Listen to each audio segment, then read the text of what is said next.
So we're very honored tonight that we have Paul Auster here. Paul Auster is one of these writers that many of us have been reading for many years. Since I was a teenager, I've kind of been obsessed with Paul Auster, and I know many of you have too. And he's one of these writers who every year when we put on a season, people say, is Paul Auster coming? Is Paul Auster coming?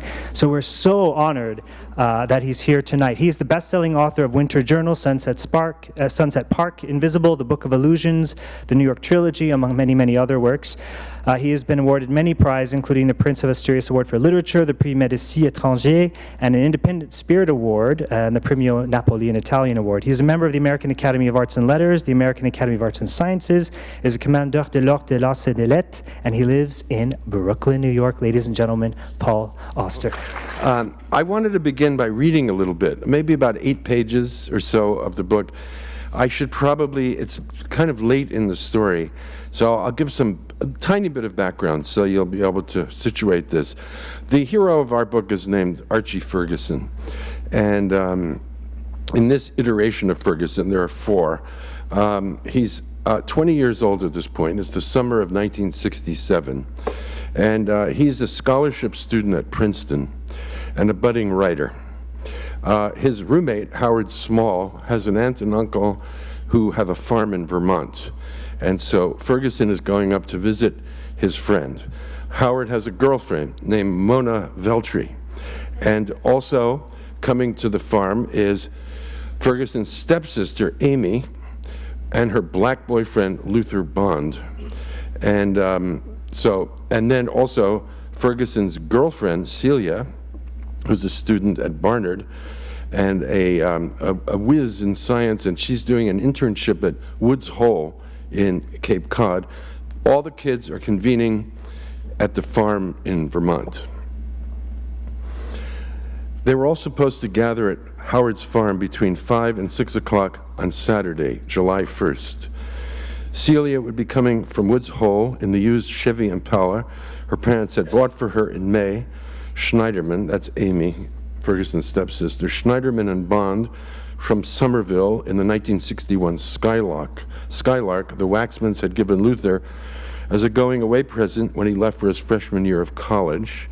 He and Amy go to Brandeis in Massachusetts, and Ferguson from the house on Woodhall Crescent in New Jersey, where he had to go early that morning to fetch the old Pontiac.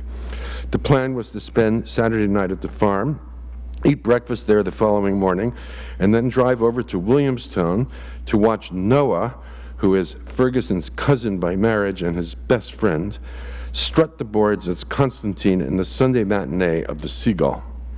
After that, Celia would return to Woods Hole, Amy and Luther would return to Somerville, and Ferguson, Howard, and Mona Veltri would go back to the farm. Ferguson had an open invitation to remain there as long as he wished. He imagined he would stick around for about 2 weeks, but nothing was definite, and perhaps he would camp out there for the rest of the month with trips to Woods Hole on the weekends.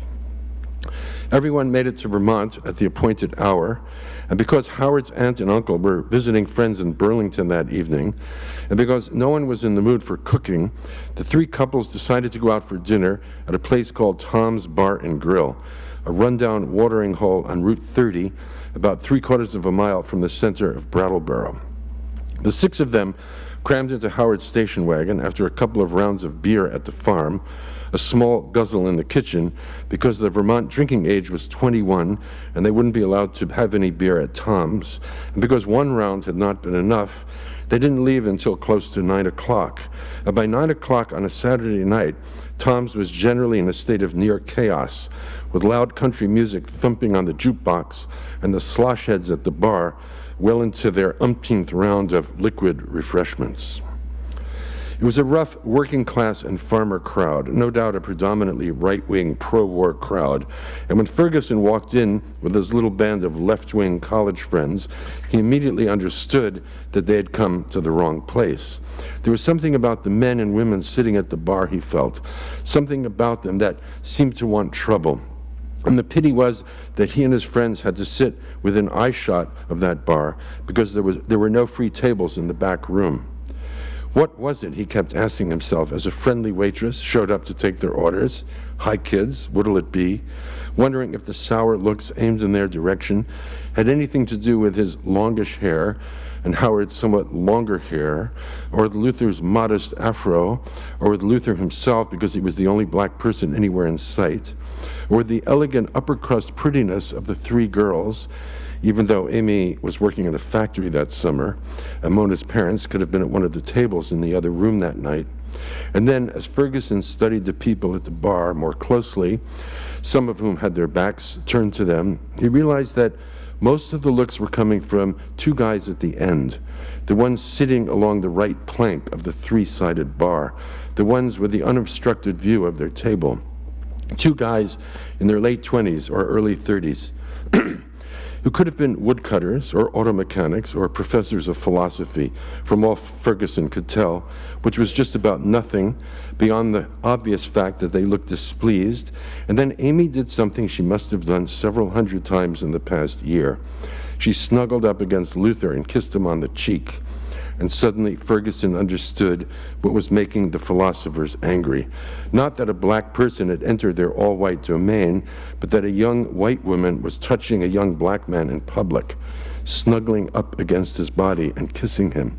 And when you factored in all the other aggravations they had been dealt that night, the college boys with the long hair, the fresh-faced college girls with their long legs and beautiful teeth, the flag burners and draft card burners, and the whole brigade of anti-war hippie snots, and then added in the number of beers they had consumed in the hours they had been sitting there, no fewer than 6 apiece and perhaps as many as 10, it wasn't strange or even remotely surprising that the larger of the two philosophy professors should have lifted himself off his bar stool, walked over to their table, and said to Ferguson's stepsister, "Cut that out, girl. Stuff like that ain't allowed in here." Before Amy could collect her thoughts and answer him, Luther said, "Butt out, mister. Get lost." "I'm not talking to you, Charlie," the philosopher replied. "I'm talking to her." To emphasize his point, he pointed his finger at Amy. "Charlie," Luther said with a loud theatrical guffaw, "that's a good one. You're the Charlie, mister, not me. Mr. Charlie himself." Ferguson, whose chair was closest to the standing philosopher, decided to stand up and give him a lesson in geography. "I think you're a little confused," he said. "We're not in Mississippi, we're in Vermont." "We're in America," the philosopher rejoined, turning his attention to Ferguson now, "land of the free and home of the brave." "Free for you, but not for them, is that it?" Ferguson asked. "That's it, Charlie," the philosopher said. "Not for them if they're going to carry on like that in public." "Like what?" Ferguson said, with a sarcastic edge in his voice, which turned the words "like what" into something that resembled "fuck off." "Like this, asshole," the philosopher said, and then he punched Ferguson in the face, and the fight began. It was all so idiotic, a barroom brawl with a drunken racist itching for a fight. But after the first punch had been thrown, what else could Ferguson do but punch back? Fortunately, the philosopher's friend did not jump in on the action, and while Howard and Luther both tried to break it up, they didn't succeed quickly enough to prevent Tom, the owner of the bar, from calling the cops. And for the first time in his life, Ferguson was arrested, handcuffed, and driven off to a police station to be booked, fingerprinted, and photographed from 3 different angles. The night court judge fixed bail at $1,000, $100 in cash, which Ferguson posted with help from Howard, Celia, Luther, and Amy. Cuts above both eyes, the outer edge of his right eyebrow gone for good, an aching jaw, blood trickling down his cheeks, but nothing broken, whereas the man who had attacked him, a 32-year-old plumber named Chet Johnson, emerged from the combat with a fractured nose and spent the night at Brattleboro Memorial Hospital. At the arraignment on Monday morning, he and Ferguson were both charged with assault, disorderly conduct, and destruction of private property. A chair and some glasses had been broken in the scuffle, and the trial was set for Tuesday, July 25th. Before the Monday arraignment, the grim Sunday at the farm with Noah's play forgotten, and everyone sitting around the living room discussing what had happened the night before, Howard blamed himself. He never should have dragged them off to Tom's, he said, and Mona backed him by asserting her own guilt in the affair. I should have known better than to let you walk into that redneck crazy house. Celia talked at length about what she called Ferguson's incredible bravery, but also about how scared she had been when the fight started, the horrific violence of that first punch. Amy ranted for a while, cursing herself for not having stood up to that ugly, bigoted slob, galled by the panic she had felt when he thrust out his finger and pointed it at her, and then, unlike the Amy Ferguson had known for so many years, she put her hands over her face and started to cry.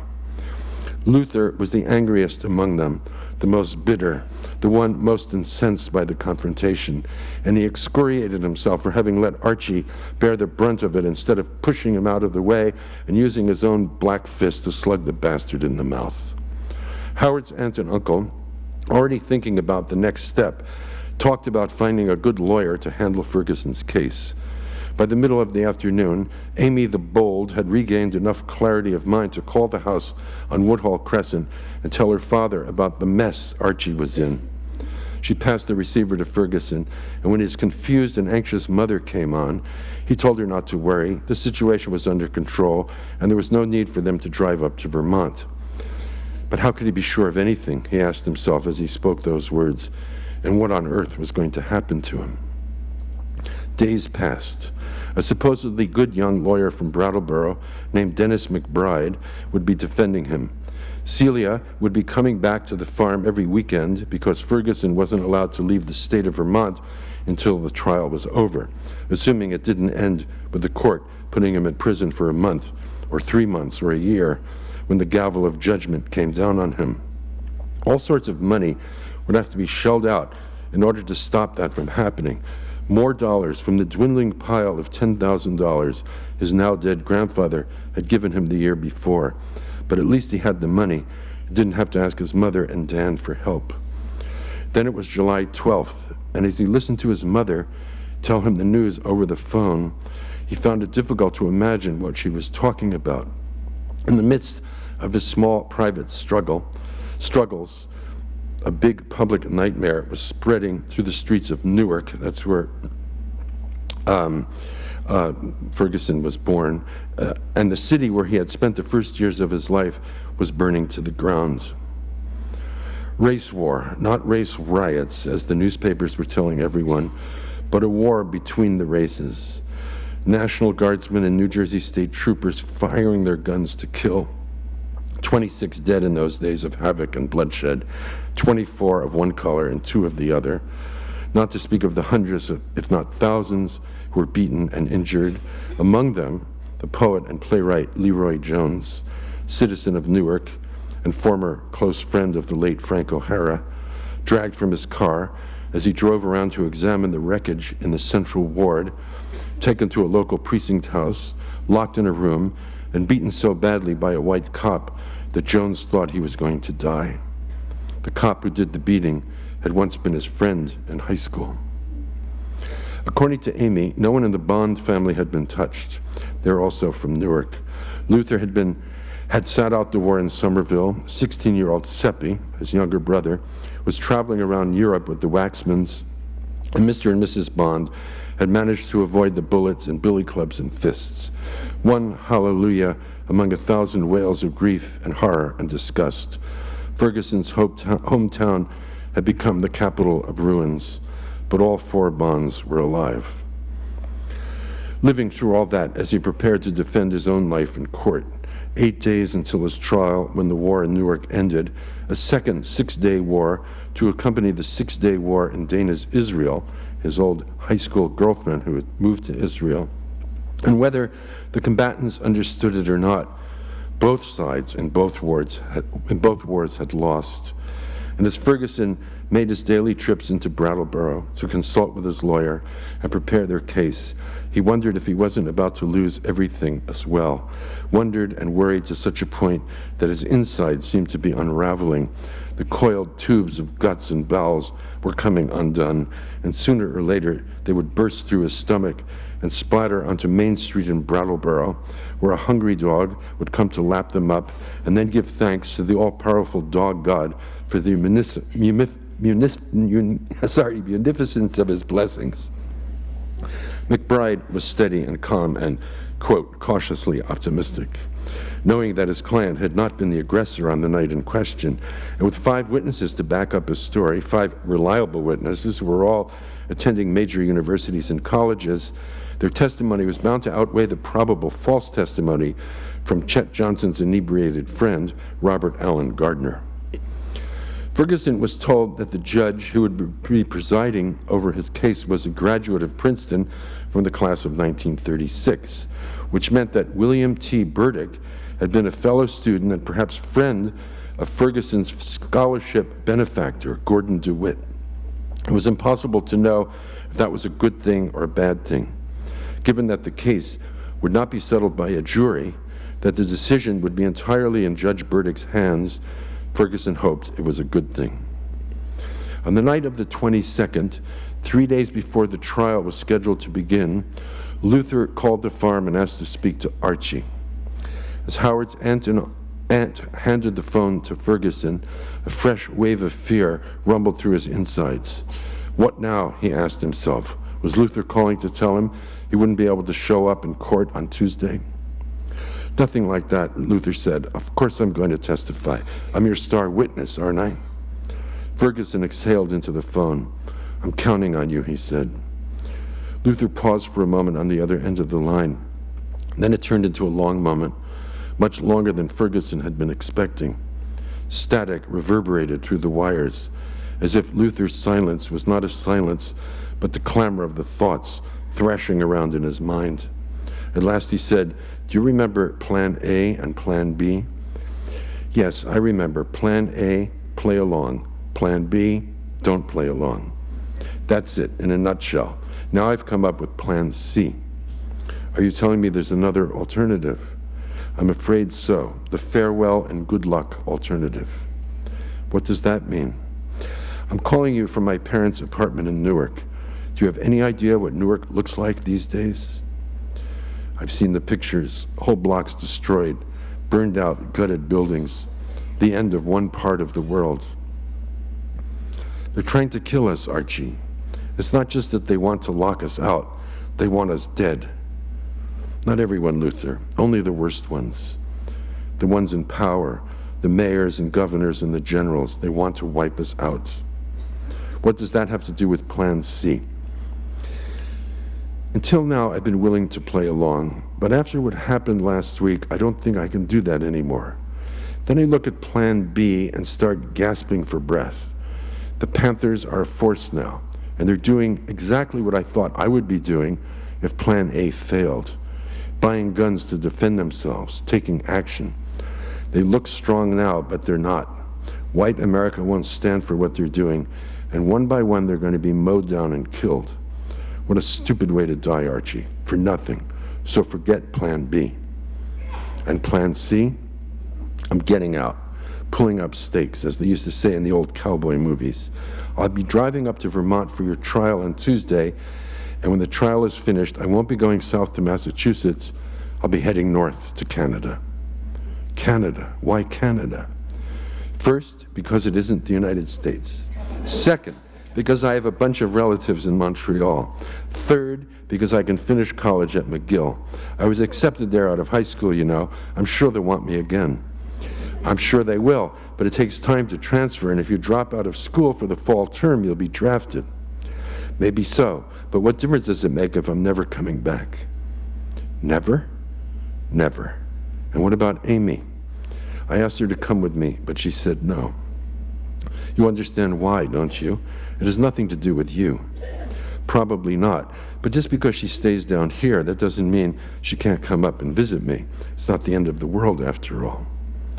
No, but it probably means the end of you and Amy. Maybe that's not such a bad thing. We weren't going to last in the long run. In the short run, I think we've been trying to prove a point, if not to ourselves, then to everyone else. And then that schmuck walked over to our table the other night and threatened us. We've made our point, but who wants to live in a world that forces you to stare down the haters who spend their lives staring at you? Life is hard enough as it is, and I'm exhausted, Archie, just about at the end of my rope. There were two parts to what happened next, the good first part and the less than good second part. The first part was the trial, which went more or less as McBride had predicted it would. Not that Ferguson wasn't scared throughout most of the proceedings, not that his intestines weren't threatening to unravel again during the 2.5 hours he spent in the courtroom, but it helped that his mother and stepfather were there along with Noah, Aunt Mildred, and Uncle Don, and it helped that his friends were such precise, articulate witnesses. First Howard, then Mona, then Celia, then Luther, and finally Amy, who gave a vivid account of how frightened she had been by Johnson's menacing words and gestures before the first punch was thrown. And it also helped that when Johnson took the stand, he openly confessed to being drunk on the night of July 1st and couldn't remember what he had or hadn't done. Nevertheless, Ferguson felt McBride committed a tactical error by making him talk so much about college during his testimony, not only asking him what he did for a living, student, but where he attended school, Princeton, and under what conditions as a Walt Whitman scholar, and what his grade point average was, 3.7. For even if those answers seemed to make a noticeable impression on Judge Burdick, they were irrelevant to the matter at hand and could have been seen as putting unfair pressure on him. In the event, Burdick found Johnson guilty of instigating the brawl and ordered him to pay a heavy fine of $1,000, whereas Ferguson, the first-time offender, was acquitted of the assault charge and ordered to pay $50 in damages to Thomas Griswold, the owner of Tom's Bar and Grill, to cover the cost of a new chair and 6 new drinking glasses. It was the best possible outcome, the utter and permanent removal of the weight he'd been carrying around on his back. And as Ferguson's friends and family gathered around him to celebrate the victory, he thanked McBride for his good work. Perhaps the man had known what he was doing after all. The Princeton Brotherhood. If the myth was true, then every Princeton man was bound together with every other Princeton man across the generations, in death as well as in life. And if Ferguson was indeed a Princeton man, as he supposed he was by now, then what man would argue that the tiger hadn't saved his skin? Not long after they left the courthouse, as all 11 of them strolled out into the parking lot to search for their cars, Luther came up from behind Ferguson, put his arm around his shoulder and said, "Take good care of yourself, Archie. I'm off." Before Ferguson could answer him, Luther abruptly turned around and began heading in the opposite direction, walking quickly toward his green Buick, which was parked near the exit at the front of the lot. Ferguson said to himself, "So that's how you do it. No tears, no grand gestures, no tender hugs of farewell. Just sit your ass down in your car and drive away, hoping for a better life in the next country." Admirable. But then again, how could you say goodbye to a country that didn't exist for you anymore? It would have been like trying to shake hands with a dead man. As Ferguson watched the grown-up version of the 14-year-old punching boy climb into the car, Amy suddenly sprinted into view. The engine kicked over, and at the last second, just as Luther was putting the Skylark into drive, she yanked open the passenger door and hopped in with him. They drove off together. That didn't mean she was intending to stay with him in Canada. It only meant that letting go was hard. Too hard for now. That's where I'll stop. Thank you. I was so excited this afternoon. I was coming to do this event, and I got an email from a colleague being like, "Hey, I don't know if you know, but last week Paul did an event, and it was in Miami, and it was with his daughter, who's a singer-songwriter, and the magician David Blaine, and it was your 70th birthday party." Yeah. So I just want to be clear about the expectations here, which there's no magic to be done. But what did David Blaine do to celebrate your birthday? Well, he got up on stage and performed for about half an hour. He did 3 tricks. I won't tell you the first 2, which were extraordinary, but the last one was so dazzling that I'm still puzzling over it. He on the stage, there was an easel with a black cloth over it. It turned out that under the cloth, there was a blown-up photograph of me, which had been turned into a jigsaw puzzle. Okay. All right, he asked the audience, "Is there anyone here who likes doing puzzles?" A few people raised their hand. He called on a woman. probably in her mid-30s. It turned out she was a lawyer, and she went up, and he up on stage, and he showed her a box with an open top, and he said, "Here are 1,000 jigsaw puzzle pieces, and I want to show the audience that they're all different." So he had her take out a bunch and put them on the table. There was a man with a camera. He filmed them, and you could see the details projected on a screen behind. And then he had her remove some of them, put them in the box, and then remove some more until there were just 2 left. And then he said, "All right, I want you to pick one and get rid of the other one." And so she picked one of them. He said, "Are you sure? You can change your mind if you want to." "No," she said, "I'm sure I want to do that." They got rid of the one. So with the remaining piece in her hand, David walked over to the photo, unveiled it, and you saw that there was one piece missing in my eye, right there. And he said, "All right, go up to the puzzle now with that piece." And she put it right in, and it fit. It fit. So how did he do this?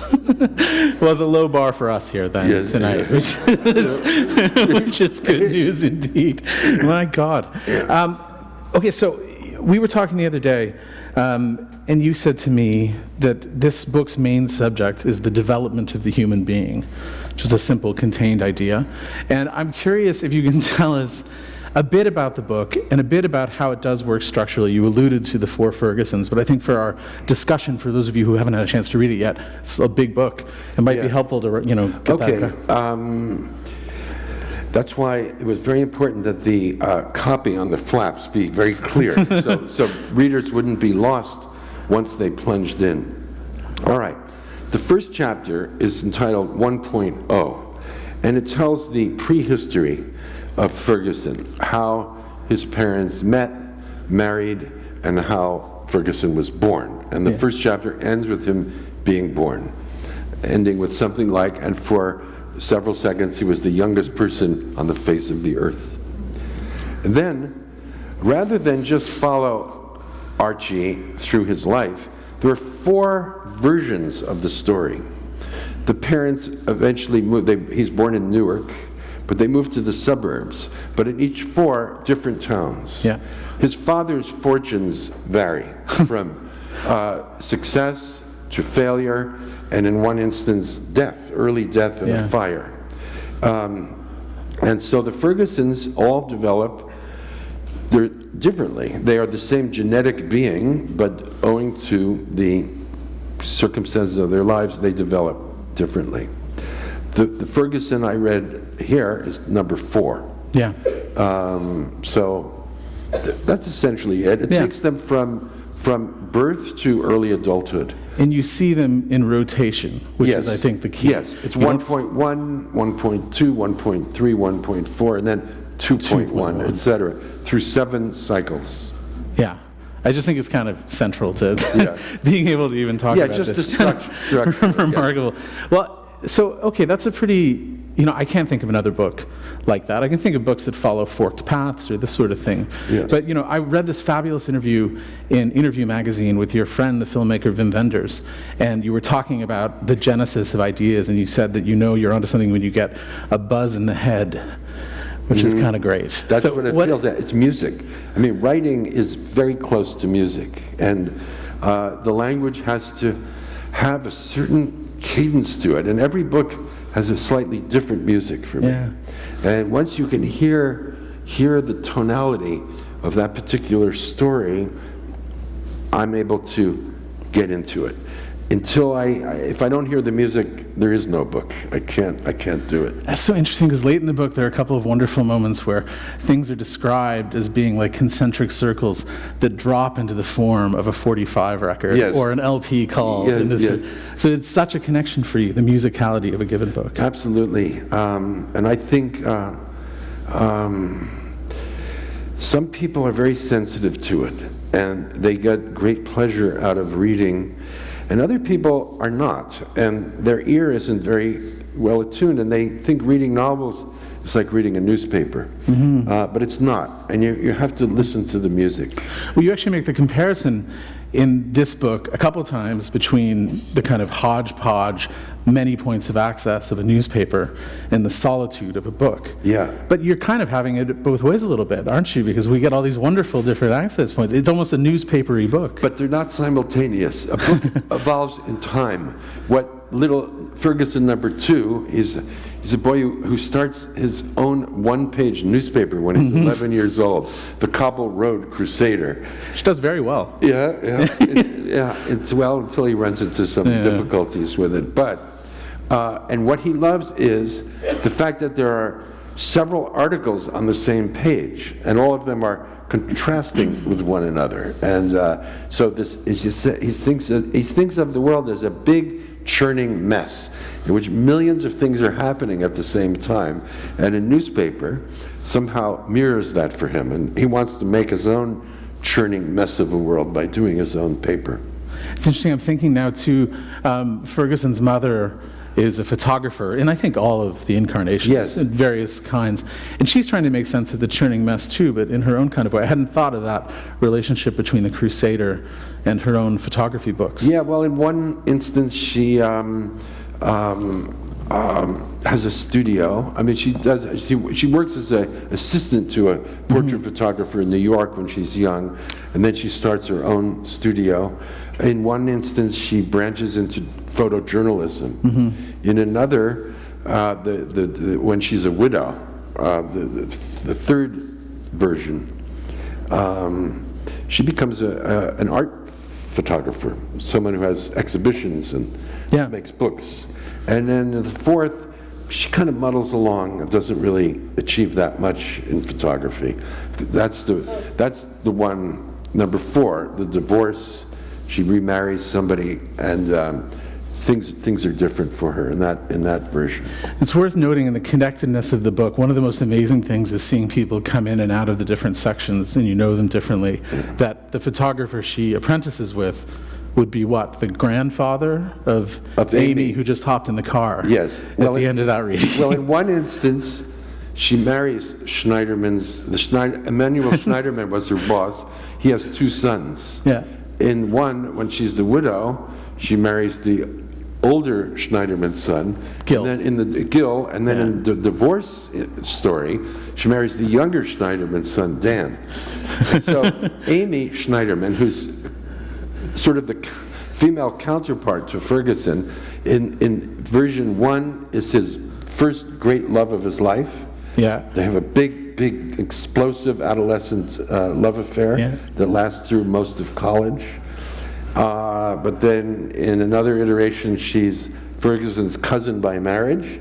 And then in another, his stepsister, in this one, number 4. He's sort of in love with her in all of them. All of them, madly in love. She's somehow always eluding him. Well, I think we've highlighted then very well how spread out these different narratives get. And as you say, there's a Genesis chapter, there's 1.0, where everything's the same. And so really, this book is kind of thinking through this nature versus nurture debate that science is very fond of. And it seems to me to argue pretty firmly on the side of nurture, in that nurturing can be passive or coincidental, kind of fleeting. It's just a little drift of wind can push our ship this way or that way. Is this your belief? Yes, but at the same time, the boys have remarkable similarities. Yeah. I mean, they all are good sportsmen. They like to play games. They all are crazy for music and art, and they all drift towards writing in one form or another, be it journalism or criticism or fiction or translation even. So they share a lot, and yet they move in different ways. One of them, the one who lost his father when he was just 7 years old, discovers he's bisexual, or the others aren't. I mean, he gets seduced at 15, and memorably. And it's just he just doesn't care. I mean, for him, love is love, desire is desire, and he doesn't make distinctions. But it's, against the backdrop of a time in which that would have been. There's one point at which he encounters the idea of his aunt is living with a woman. Yeah. And it's the first time he's ever seen two people of the same gender living together. Yes, you out know? in California, he goes to visit her. Well, there's this, I'm glad you mentioned California, because there's this like American polarity in the book between sort of a stolid East Coastness and then, you know, whenever, it's sort of like The Godfather, which I saw recently for the first time, so I know all that. But, you know, people just drift westward and they go, oh, so-and-so went to Vegas or so-and-so went to California. Yeah. And, you know, in one of the stories, both of Ferguson's father's, like, kind of loathsome brothers end up hitching out to so what is California in your consciousness? Well, California was the boom world of the 1950s and 60s. I mean, it seemed at the time that half of America was moving out there. It grew and grew and grew enormously. Where I live in Brooklyn, back in the 19th century, was like California. In 1845, Brooklyn had 7,000 people. By the end of the Civil War, 20 years later, 1 million. And boomtown. And California became boom state. It has like an almost, there's sort of like a vague hippie-ish intellectualism about it in the book that's appealing to everyone who gets lured out to Stanford or to wherever. Berkeley. Berkeley, it's quite wonderful. I wonder if you can tell us about one specific thing. When you were 14, you witnessed something very terrible. Yes. And it's an incident that, in a sense, is revisited in this book. Can you tell us about what you saw and why it was so formative and why it ended up in this book that, despite having the time and place of your youth, doesn't really draw on your life that much? No, it's not an autobiographical book. It shares my geography and my chronology, but none of the Fergusons is based on me. Here's the story. I was 14 years old. I've written about this, so maybe some of you know about this. I was at a summer camp in New York State, and one day about 20 boys and a couple of counselors went on a hike in the woods, and we got caught in a ferocious electric storm. Pounding rain, booming thunder, and lightning spears. Landing all around us. It was terrifying. And the general consensus was that we should get away from the trees, which were attracting the lightning, and get into a clearing if we could find one. And we did eventually find a clearing. But in order to get into that meadow, we had to crawl under a barbed wire fence. And we went single file. And the boy immediately in front of me, just as he was halfway through, lightning struck the barbed wire and electrocuted him on the spot. I was right behind him, I mean as close to you as I was to him. His feet were just about touching my forehead. I had no idea he was dead. I had never seen a dead person. I thought he was stunned. So I pulled him into the meadow, and for the next hour tried to warm him up and revive him as his face was slowly turning blue. I mean, he was dead. He had been electrocuted on the spot. This event has haunted my whole life. I think about it every day, and I think it's informed how I think about the world. I think it's informed the books I've written very deeply. This notion that anything could happen at any moment. And it could have been you. And it could have been me. But that's not the first thing I thought about. It was only later, much later, that I thought 5 seconds later, and it would have been me. But that was not my initial thought. And I think carrying this story around all this time, because this happened in 1961, I think it's at the center of the origin of this book. Yeah. When you say anything can happen, it just reminds me of the animating kind of notion of so much of your work, which is coincidence. And, you know, some readers love this and some people don't like this and have issues with it. But why do you think people are so resistant to the idea of coincidence when we see it every day in our... I mean, this is, it's simply what I call the mechanics of reality. And I've been around a long time now, as you mentioned. And I've seen a lot of really nutty things happen. The most unexpected things seem to be happening regularly. Yeah. It's part of how the world works. But I have this strange suspicion that, people really don't want to absorb that into their view of the world. It makes everything too unstable. And I think, too, in a funny way, people have been reading too much conventional 19th century fiction, which tends to normalize everything and not show the world as the crazy nut house that it really is. And so, weirdly enough, I feel their views of reality are distorted by the conventions of fiction that they've gotten used to. So you're writing fiction to correct I'm writing their fiction unreality. that somehow reflects the world as I know it and have experienced it. And that's why, back in 1999, I did this thing called the National Story Project on NPR, the public radio in America. And I asked people to write in true stories about their lives. And Two-pagers, right? One or two pages, some of them were just a paragraph. The longest one would maybe 3 or 4 pages. I wanted to see if other people had experienced the kinds of things that I myself had experienced. And I got 4,000 stories. I did it for a year, and I read every single one. And indeed, it is a madhouse out there. And everyone, I recommend everyone read these stories. They're wonderful. And the book is called I Thought My Father Was God, and Other True Tales of American Life. How many did you get in which the person thought their father was God? No, but this is it. That story is written by a man who was a little boy during World War II in Oakland, California. And they had a neighbor, Mr. Bernheiser, who was always pestering him and his friends. And that plum tree hung over one yard or the other, and if they hit a baseball over the fence, Mr. Bernheiser wouldn't give it back to them. His father was a tugboat captain in Oakland, and one day, unexpectedly, as Mr. Bernheiser was yelling at the author and his friends, the father appeared unexpectedly that day. And he was so peeved at Mr. Bernheiser, he said, "Mr. Bernheiser, why don't you just drop dead?"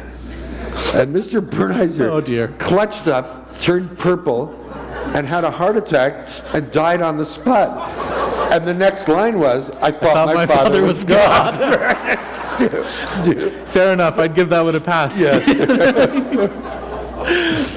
That book is a remarkable thing. And you, if I recall, you read these stories, well, right? It was on the radio. But this was a ruse to get you on the radio, right? Originally, they wanted you. Yes, they wanted me. And then actually, Siri Husvet, my wife, my brilliant wife, was the one who came up with the idea. Yeah. I came home, I said, I don't want to go on the radio. They said, asked me to tell stories, and I'm so busy doing these other things. No, she said, you don't have to write this. So get other people to send them in. And then publish a book. And if you get enough of them, it might be really extraordinary. And it was.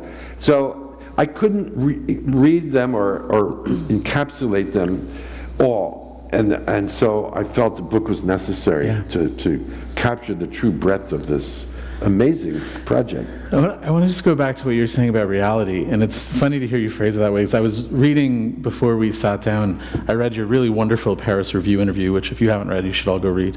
And you said a very similar thing in it. You said, so many strange things have happened to me in my life, so many unexpected and improbable events, I'm no longer certain that I know what reality is anymore. All I can do is talk about the mechanics of reality, to gather evidence about what goes on in the world and try to record it as faithfully as I can. And I can't help but see 4321 as a sort of grand pushback against this idea that any of us knows what's actually going on. Is that what are you trying to take down reality a bit? No, I think, no. I don't know why you would say that. Well, there are 4 of them, I suppose. Yes. That'd be my point. Yeah, but hasn't everyone speculated on what if? Yeah. Right? I don't want to give away a key thing at the end of the book. No, don't spoil it. That suggests some things about how it functions. So I'm trying to be a little cagey on that one. Yes. Okay, well then perhaps think of this in that same interview. You're talking about the novel as a form, and you know there's always anxiety about where's the novel going. I think this book is proof that it's just fine. But you say a novel is the only place in the world where 2 strangers can meet on terms of absolute intimacy. The reader and the writer make the book together. Yeah. And I was struck while reading this that, in a sense, I mean, it's 4 novels in one. Did you have any anxiety about whether a reader would attach himself or herself excessively to one Ferguson or the other, or is that sort of the thing you're trying to invite?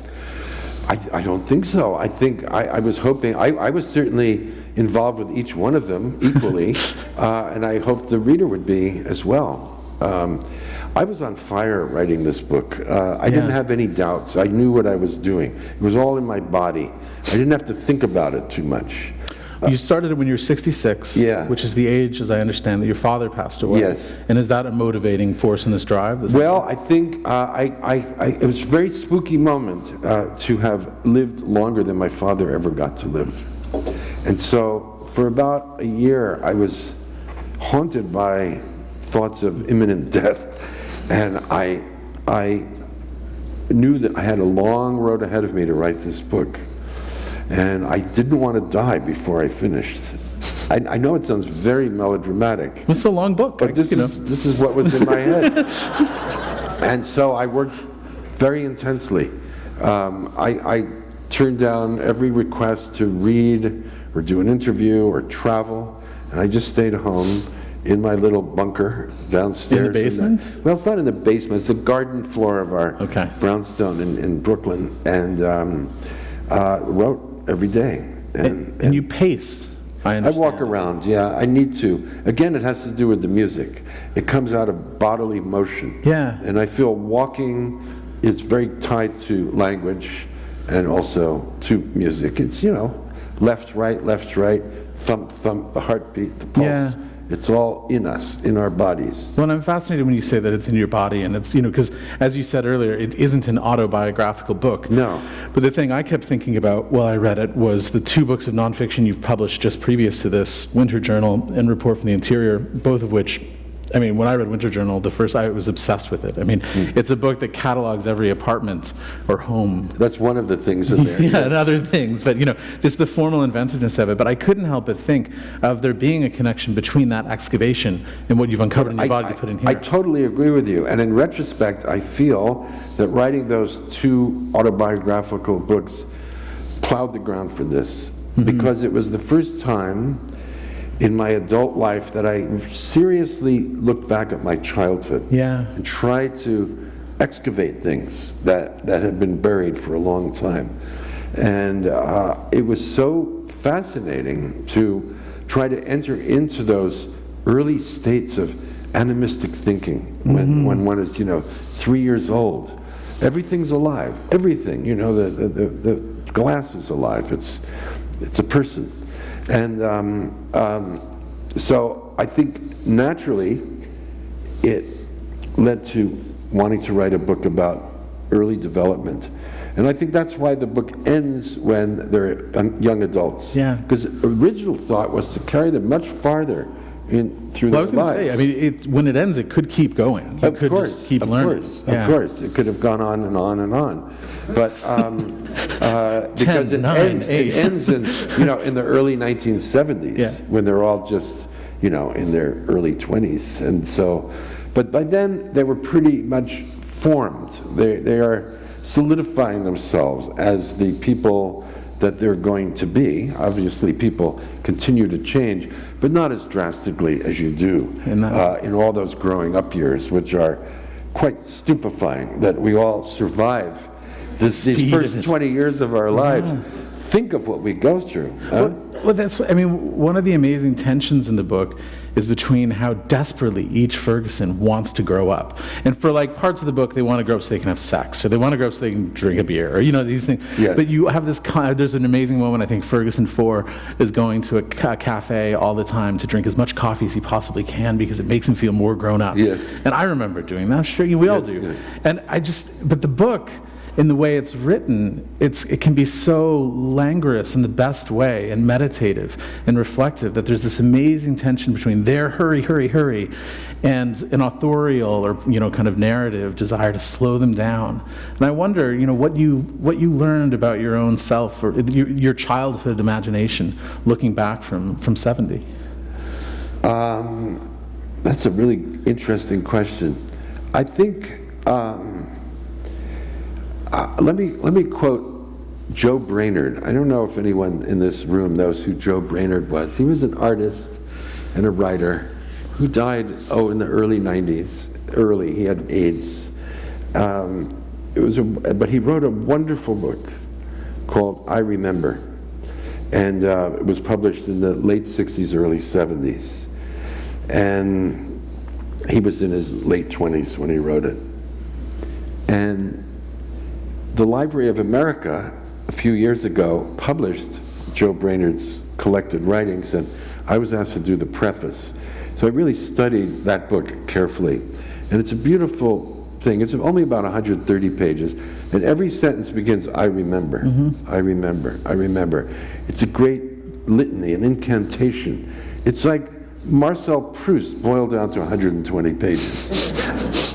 A little more manageable. And one of the most beautiful lines in that book is, I remember that things were just as serious then as they are now. Just as serious then as they are now. And that's really, you take things very seriously when you're a child, just as seriously as you take them as an adult. And we don't really change that inner dialogue that we all live with, that thing, which I guess we could call self-consciousness. I think it awakes in us at around the age of 5 or 6, when you start to be able to tell yourself, I'm thinking a thought. That is really a distancing. You're able to see yourself as another. And therein lies self-consciousness and the possibility of real thinking. And I don't think this inner dialogue that I've had with myself since then has ever changed. So there is that link. The inner self continues, I think, from childhood to old age. I thought often of a quote while reading this book that I know you're fond of, because I've seen you quote it before, from the poet George Oppen about growing old, yes. Which is, what a strange thing to happen to a little boy. Yeah, that's what George said to me once about aging, and I fully understand what he was talking about now. Yes. I want to go back quickly to what you were saying, that all the Fergusons gravitate toward writing. One is a journalist, as you say. One's a, very accomplished novelist from an early age. He writes a novella called Soulmates, which is both about He's 14. It's about two shoes, but also an allegory about the Holocaust, and also at its end, an allegory about American slavery, yes. If I understand it correctly. Yeah, that's what he had in mind, yeah. Hank and Frank. Hank and Frank. Hank and Frank. So this is Ferguson 4, and he's the one whose friend dies at summer camp when he's 14. Not from lightning, but from a brain aneurysm. And he's devastated. And he goes home after the summer, and he starts writing this story about a pair of shoes, thinking about his friend. And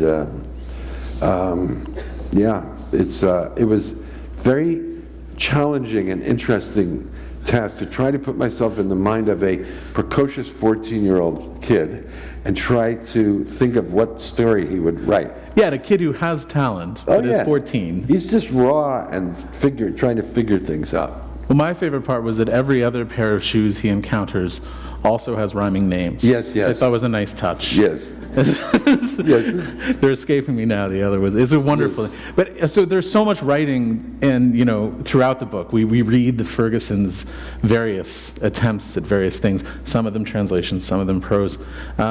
I have a sense that some of these are things you wrote when you were younger. I know you did a lot of translation from 19th century French poetry in particular. 20th century. Okay. Mostly, yeah. And so which of these are, is the real old stuff in here? There are 2 poems that are quoted. This is Ferguson 1, who's translating.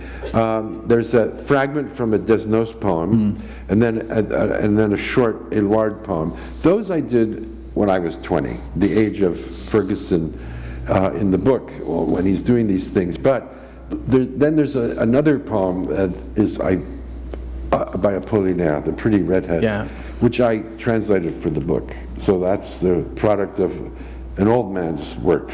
And I worked on that poem, that translation a lot. I kept picking it up, putting it down for 2 years as I was writing the book, so that I would make what I felt would be the best possible translation. It's a poem that's been translated a lot. and I really wanted it to be good, and I can't see what I can change in it now. It's kind of a showstopper, and it ends a section. It's for someone in the book. I don't reveal too much about it. And it ends, and the section ends, and he signs it, I.A. Ferguson. Translated by A.I. Ferguson. And it's really remarkable.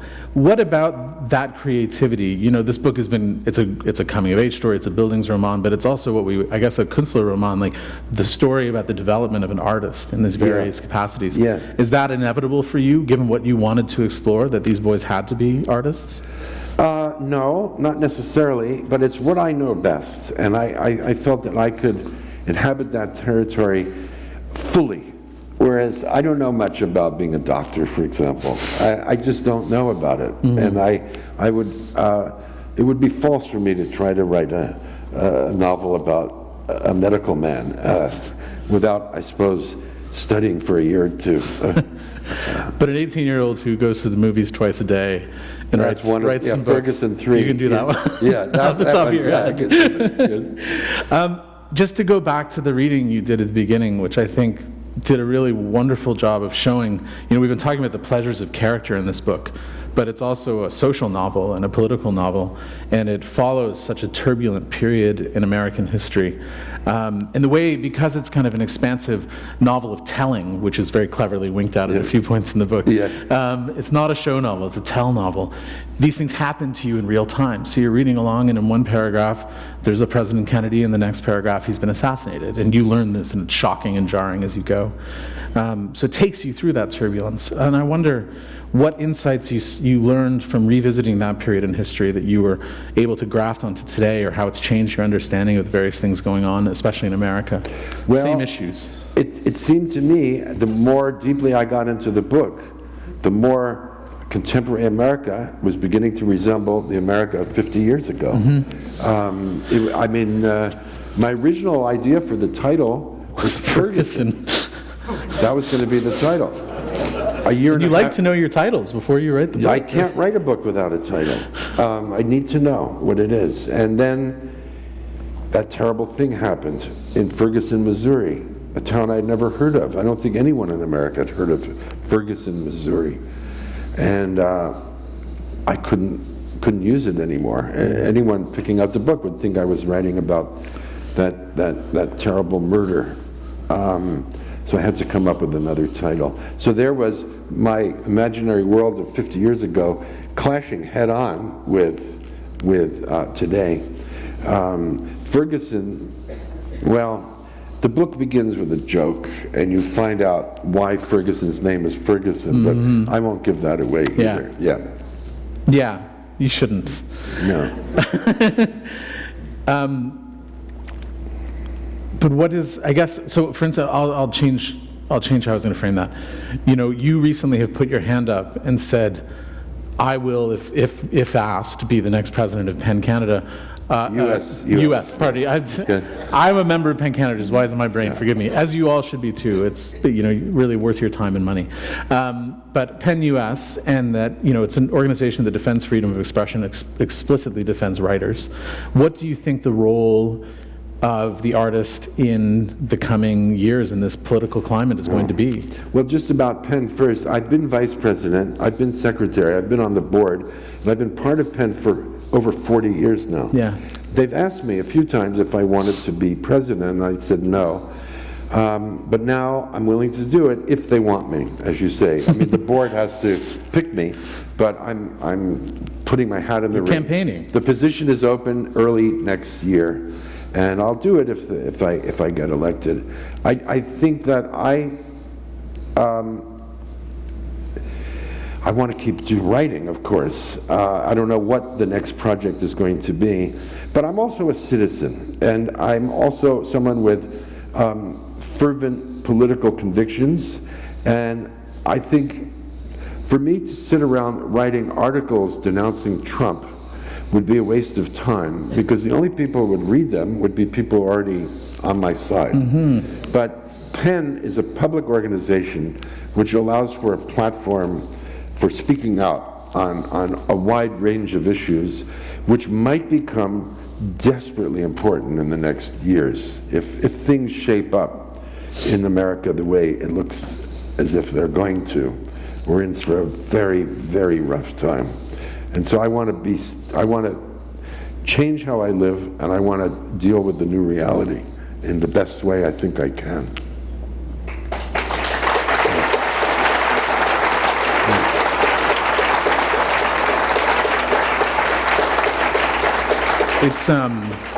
It's sort of a somber note, but it actually feels like the appropriate one to end on, you know. When you gave that reading at the beginning, I came up and I was like, oh, I'm going to ask a stupid question now after that, you know, and just the reality of what was being faced then and what is being faced now. So I want to thank you on behalf of everybody here. But before we end, oh, please, good, okay, good. I want to tell one more thing, because here I am in Toronto, and I only learned this story about 2 years ago. Oh, this is what new. I was going to ask you at the beginning. So you see, my grandfather grew up here in Toronto, and they were a Polish Jewish family from Warsaw, and they came here in the late 19th century. I do believe he was born here. It turns out that my great-grandmother was a formidable woman who eventually, after having a cigar store, started a millinery shop that turned into a chain of millinery shops called Madame Regina's.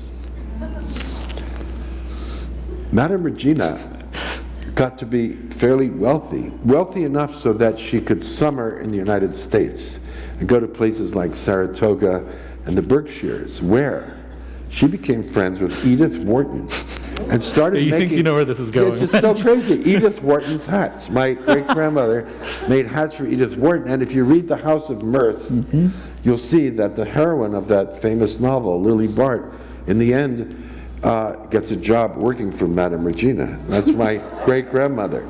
So, all by way of Toronto, and pretty interesting. How did it... But you told me one more detail. What? Back to newspapers, wasn't it? Oh, yes. Well, I did see the obituary of my great-grandmother, who was really a very homely woman. She looked like Stan Laurel in drag, I think.